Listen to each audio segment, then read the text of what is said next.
government.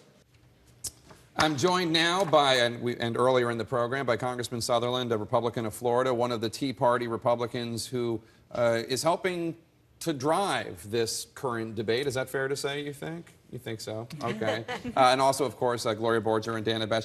It should be like an exit row on the plane. You have to say yes. Okay. So, by the way, happy birthday again. So I do want, there is a new poll out tonight from NBC and the Wall Street Journal, and it continues this drumbeat of not such great news for the Republican Party during this showdown. Here's one number that is particularly interesting. Who is to blame for the showdown?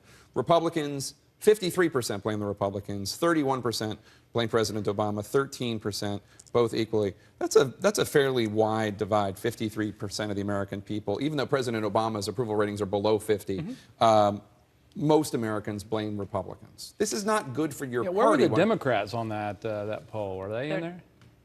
Well, isn't this a standoff between the Republicans and President Obama at this point? Look, I think you can't talk about this in its totality without talking about Harry Reid and the Democrats in the Senate. So I mean, well, I think, look, the fact that all the other polls show, though, the Republicans are experiencing much higher disapproval than Democrats. Well, first of all, everyone knows that on a government shutdown and a debate like this, that the party that believes in a smaller government, more efficient government, is the one that's typically going to get blamed. I think that's fair, really? and I think that that's the reason that I think the president, whose ratings have been going down consistently, really was hoping that something like this would happen. But this poll tonight. You think President Obama was hoping a shutdown would Well, happen? I think that everyone knew, okay, over the last several months with the Syria conflict and the economy and everything that we were seeing, the jobs numbers, it's been a difficult several months for the president, and so therefore, if we're able to come to an impasse that we know that the Republicans are going to get blamed for, then why would you get blamed for it? Because I mean,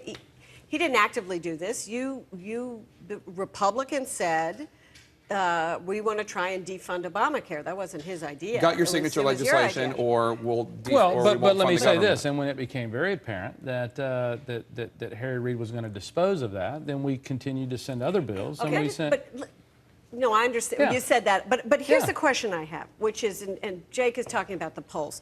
The Wall Street Journal poll this evening was overwhelming in its evidence that Republicans are being held accountable here and to blame, that 70% of Americans said Republicans put their political agenda over the national interests. That's not a great number. And so my question to you is, are Republicans panicking about this?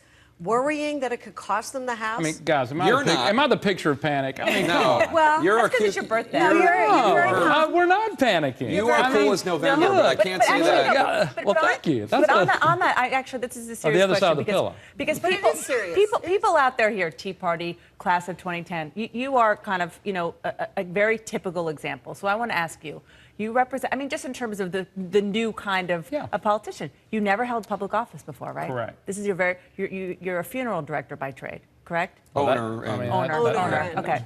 That makes me. Thank you. Well, no, I am, but He's a businessman. Right. Yes. Yeah, no, but and so you're representing a district that was represented by a Democrat for how many years?